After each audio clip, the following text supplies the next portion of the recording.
read the next 3 poems as a little sequence. They weren't written as a sequence, they were just written over time.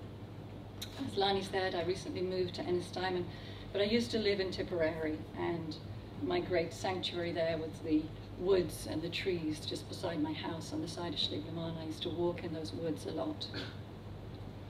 This first poem is called Pace, but as I said, I'll read the 3 together.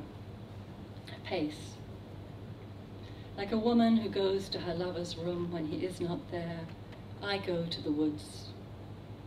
Like a woman laying her hand on each of his possessions and loving him all the more, I walk in the trees and touch pine cone, leaf, feather, husk, always a longing to catch sight of squirrel, badger, deer, the forest pulling me deeper in until the trees reveal it's not a glimpse of wildness that I crave, but more like one of those stories where the stranger welcomed into the family home turns out to be a fox, or the fisherman's wife, after long years of marriage, proves to be a seal.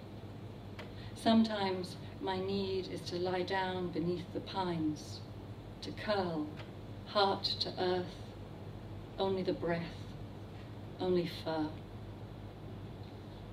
Winter dusk. These winter evenings, I walk in the woods at dusk.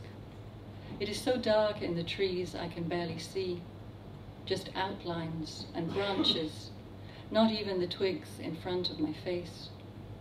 But I've learned to slow my step on the earth, learned to move one breath at a time. What I love most about the dark and the trees is how they clothe me in fear, and somehow it feels like a comfortable dress. Even loneliness becomes kind, and I can walk on through the forest, following the small lamp of my heart. Tree fell. That summer they came for the pine forest. The loggers moved up the hill with their screaming saws, unaware they were tearing down my shelter, destroying what had been my church. Resin on my palms, I walked through the last of the wood, put my hands on each trunk. I'm sorry, thanking each of them, saying goodbye. And then, with the machines roaring at my back, I did the only thing left to me.